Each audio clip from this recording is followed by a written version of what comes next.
ఖమ్మం జిల్లాలో మున్నేరు ఉగ్ర రూపం దాల్చింది. నీటి మట్టం అంతకంతకు పెరుగుతోంది. ప్రస్తుత నీటి మట్టం 24 అడుగులకు చేరడంతో అధికారులు మూడో ప్రమాద హెచ్చరిక జారీ చేశారు. 24 అడుగుల మేర మున్నేరు ప్రవహిస్తోంది. మున్నేరు ప్రవాహం పెరగడంతో పరివాహక ప్రాంతాల ప్రజలు భయాందోళన చెందుతున్నారు.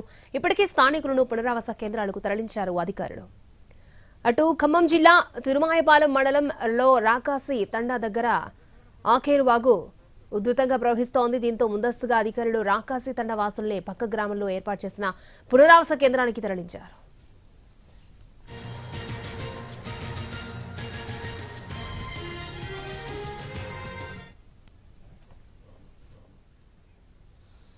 ఖమ్మం జిల్లాలో మున్నేరు వాగు ఉగ్ర రూపం దాల్చింది. నీటి మట్టం అంతకంతకు పెరుగుతోంది. ప్రస్తుతం నీటి మట్టం 24 అడుగులకు చేరుకుంది. అధికారులు మూడో ప్రమాద హెచ్చరిక జారీ చేసినట్టు తెలుస్తోంది. రైట్, పూర్తి డీటెయిల్స్ ఖమ్మం నుంచి మా ప్రతినిధి భూపాల్ లైవ్ లో అందించడానికి సిద్ధంగా ఉన్నారు. భూపాల్. అక్షయ్, మున్నేరు భారీ ఎత్తున వస్తున్న పరిస్థితి ఉంది. ఇప్పటికీ 25 అడుగులు దాటిపోయింది. మనం చూడొచ్చు వెనక విజువల్స్లో మున్నేరు విజువల్స్.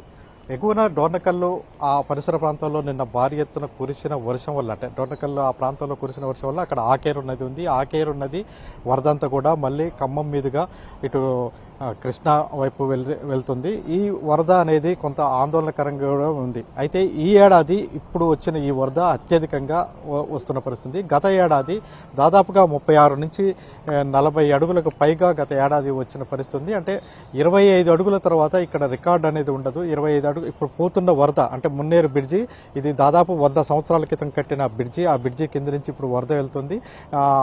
ఆ వరద వెళ్తున్న నేపథ్యంలో పక్కనున్న అంటే కాలనీలకు కూడా ముంచెత్తున్న పరిస్థితి ఉంది. మనం చూస్తున్నాం కాలనీలకు సంబంధించి ఇండ్లు అన్ని కూడా ముంపుకు గురయ్యాయి. నిన్న సాయంత్రం నుంచి, అంటే వాస్తవానికి నిన్న ఉదయం 10 అడుగులున్న మున్నేరు, అంటే ఖమ్మం 10 అడుగులున్న మున్నేరు ఒక్కసారిగా నిన్న మధ్యాహ్నం 11:30 నుంచి వేగంగా పెరగడం ప్రారంభించింది. ఇప్పటి వరకు దాదాపుగా 15 అడుగులకు పైగా, అంటే 24 గంటల్లో 15 అడుగులకు పైగా పెరిగింది. ఆ పెరిగిన నేపథ్యంలో మొత్తం కూడా కాలనీలోకి, ఇండ్లలోకి నీళ్ళు వచ్చాయి.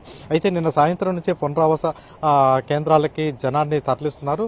మనం చూస్తున్నాం ఇప్పుడు ఈ ఇండ్లు అనేది మనం చూస్తున్నాం. ఈ ఇండ్లు గతంలో పోయినసారి ఆగస్టు 31 నైటు, సెప్టెంబర్ 1వ తారీఖు నాడు భారీ వరద వచ్చింది. ఆ వరద వచ్చినప్పుడు ఈ ఇండ్లన్నీ కూడా కనపడకుండా మునిగిపోయిన పరిస్థితి. ఒక్కొక్క ఇంటికి సంబంధించి మొత్తం కూడా సామాన్లు అంతా కూడా చాలా పెద్ద ఎత్తున సర్వనాశనం అయింది. లక్షల్లో పోయిన సంవత్సరం నష్టపోయారు. అయితే ఈ పరిస్థితిలో ఈ మున్నేరుకు సంబంధించి కరకట్టాలు కట్టాలని అంటే నిర్ణయం చేశారు. అటువైపు మనం చూస్తున్నాం, అక్కడ విజువల్స్ లో చూడవచ్చు. అక్కడ అటువంటి గోడల్ని నిర్మాణం చేస్తున్నారు. అంటే అటు పాలేరు నియోజకవర్గం, ఇటు ఖమ్మం నియోజకవర్గం, ఖమ్మం టౌన్లకి ఇటు వరద రాకుండా ఉండేందుకోసం కరకట్టలు అయితే నిర్మాణం చేపడుతున్నారు. అయితే అవి పూర్తి స్థాయిలో ఇంకా జరగలేదు. వాస్తవానికి మొన్న ఆగస్టు నాటికే పూర్తి చేయాలని అంటే అధికారులు ఆదేశాలు అయితే ఇచ్చారు. కానీ సాంకేతికపరమైన అంశాలు, అంటే కొన్ని ఇండ్లు మునిగిపోవటం, కొన్ని ఇండ్లని కొట్టివేయాల్సిన పరిస్థితి రావటం, వీటన్నిటి సమస్య వల్ల కొంత ఆలస్యం జరుగుతుంది. మనం చూస్తున్నాం ఈ ఇంటికి అవతల వైపున ఇంకా రోడ్డు, అదేవిధంగా చాలా మంది ఇండ్ల ప్లాట్లు ఉన్న పరిస్థితి ఉంది. అయితే అవన్నీ సమస్యల వల్ల కరకట్టల నిర్మాణం కొంత ఆలస్యం జరుగుతుంది. దీనికి సంబంధించి ఈ ఇంటికి సంబంధించి ఉన్నారు నరసింహారెడ్డి, మీరు చెప్పండి ఏంటి పరిస్థితి? ప్రతి సంవత్సరం కూడా ఇదే ప్రాబ్లం వస్తుంది. వరుసగా 3 ఇయర్స్గా చూసుకుంటే రెగ్యులర్గా ఫ్లడ్ పెరుగుతుంది. కరకట్ట అని చెప్పి అన్నారు, కానీ మార్కింగ్ ఒక చోట ఉంటే ఇంకా 60 ఫీట్ వెనక్కి వెళ్ళి ఏట్లో కట్టే ఆలోచనలో ఉన్నది గవర్నమెంట్. సరే, దానివల్ల ఏం యూజ్ అనేది కూడా అర్థం కావట్లేదు. ఏదైనా సరే కొంచెం తొందరగా చేస్తే బాగుండేది, కానీ ఇక్కడ లోకల్ పీపుల్స్ కూడా కొంతమంది సహకరించలేదు. ల్యాండ్స్ పోతున్నాయని చెప్పి వేరే చోట ప్లేస్ ఇస్తామంటే ప్లేస్ వస్తే మాకు డబ్బులు కావాలని చెప్పి వాళ్ళు కోర్టుకు వెళ్ళారు, స్టే తెచ్చారు. ఎప్పుడెప్పుడు వరదలు వచ్చినాయి, ఏంటి పరిస్థితి? దాదాపు నేను ఇల్లు కట్టి 30 ఇయర్స్ దాటింది. 2005లో నేను 1997 ఇల్లు కట్టాను. 2005లో అప్పట్లో వచ్చింది. అప్పుడు మా ఇంట్లో విండో లెవెల్ వచ్చినాయి. ఆ తర్వాత 2023, అంటే రెగ్యులర్గా వస్తుంటాయి.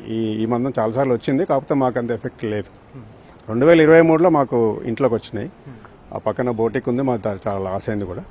ప్లస్ 2024లో టోటల్ ఇల్లే మునిగిపోయింది కంప్లీట్గా. ఇంకా అప్పుడు చెప్పడానికి కూడా వీల్లేదు, చాలా లాస్ ఉంది.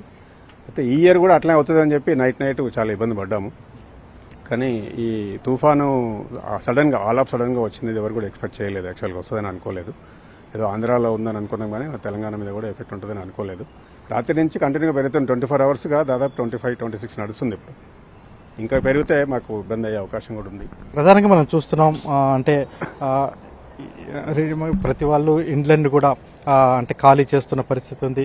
ఏంటి నీ ఇల్లు ఖాళీ చేయడానికి ప్రయత్నం చేసావా? ఏంటి పరిస్థితి? రాత్రి నిన్న సాయంత్రం నుంచి ఎంఆర్ఓ గారు వచ్చి చెప్పగానే ఇల్లు మొత్తం చదువుకున్నాం. వాటర్ మొత్తం ఇంటి చుట్టూ వచ్చేసినాయి. ఇంట్లో పోయే పరిస్థితి లేదు. అంతే ఈ వెంకటేష్ నగర్ మొత్తం వాటర్ కమ్మేసింది. భయానందం గురవుతున్నాం. గత ఏడాది అసలు ఉదయం 6 గంటలకే ఇల్లు కట్టుబట్టలతో బయటకు వెళ్ళాలి పరిస్థితి ఏర్పడింది. ఇప్పుడు రాత్రి నుంచి ఇదే భయంగా ఉన్నాం. ఇది మనం చూస్తున్న మొత్తం కూడా ఇక్కడ ఆందోళన వ్యక్తం అవుతుంది. అంటే ఇప్పుడు 25 అడుగులు దాటి ప్రవహిస్తుంది. అయితే ఆ ఎగువ నుంచి ఇంకా పెరుగుతూనే కనపడుతుంది. అయితే ప్రస్తుతం అయితే నిన్న మధ్యాహ్నం నుంచి కొంత వర్షాలు తెరిపించింది. ఇది ఎంత మేరకు తెరిపిస్తుందని తెలియని పరిస్థితుంది. ఇప్పటికే ఉమ్మడి వరంగల్ జిల్లాలో భారీ ఎత్తున వర్షాలు ఉన్నాయని చెప్తున్నారు. ఆ వరదంతా కూడా ఇటు ఖమ్మం మీదకి వచ్చే పరిస్థితుంది. ఖమ్మం నగరాన్ని ముంచెత్తుకుంటూ వెళ్తుందా లేకపోతే ఏమవుతుంది అనేది ఇక్కడ ఆందోళన పరిస్థితిలో ప్రజలైతే ఉన్నారు. ఓకే భూపాల్.